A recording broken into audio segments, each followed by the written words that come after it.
Yen to nganti ora kasembadan panjangkane dheweke keplalah ngentrengake patine. Oh, lan kowe nyumurupa Janaka yen to anakmu Janakawati karo tok jodhoe karo Antasena. Monggo miturut pitungan Pancasuda yen dituda 5-5 tibane siji tegese pegat pati. Aja mbok bacutke ya Janaka apa mbok bacutke. Mulyake anakmu aja nganti kowe kesusu. Inggih keparengipun. Batalno nggonmu ndhapake Janakawati karo Antasena. Tak suli mantan saka negara Ngastina ya kuwi Wutu Kreswana Mandra kemaring yang bakal dadi ratu ning negara Ngastina. Anakmu calon prameswari Janaka, anakmu calon prameswari.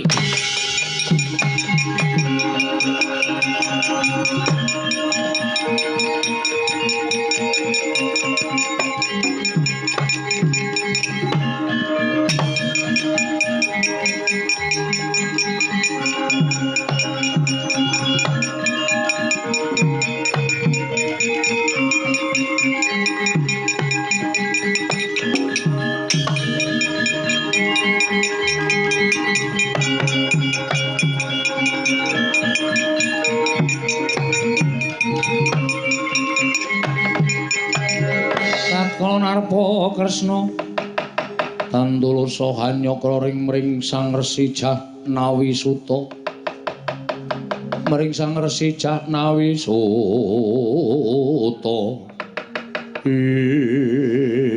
Koko Prabu Ndarawati ya Yayi aku ing ngrapta wonten menapa teka nganti anak kula pun tambak Mas Setyaka Arjuna kadreng rasaning Setyaka pengin banget diladeni kelawan atmajamu Janakawati. Mula gandeng aku kuwi wong tuwane Setyaka. Yen to nganti anak wis mutah lawan wong tuwa, aku kok ora iso nyembadani marang panjaluke anak kaya ngopo? Kaya ngopo banger bacen asmaning Nata Ndarawati. Mula Yayi, perkara Werkudara mengko gampang aku ing bakal rembug. Ning sing wigati aku larapake Setyaka, tampanen dadi anakmu mantu jodhokno lawan Janakawati Arjuna.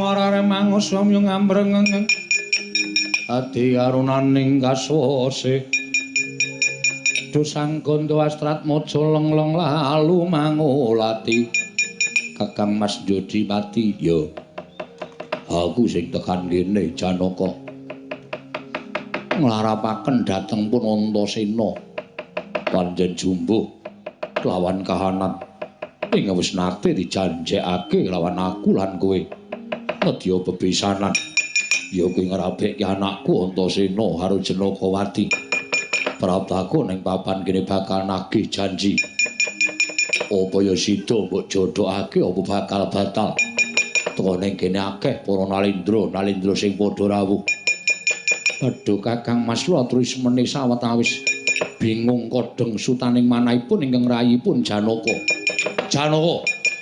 yen nganti kok ora ndhaupake anakmu karo si Lesmana Mandra Kumara apa kira-kira Janaka ora blereng marang Nata Mandra Prabu Baladewa Janaka apa kowe ora ngeman karo aku to Nger nek nganti Lesmana wapu tuku gagar wigar ngene dhawuh karo Janakawati ki mengko aku bakal dinukaran dening anak Prabu Duryudana Arjuna sawangan pun Kakang si Adi arepun Kakang ku ora bisa dipisahake wis pantes lamun si Adi bebesanan kalian pun Kakang anakku Setyaka tampanana dhawuh karo Janakawati wah jlamprung ora mencla-mencle gunemamu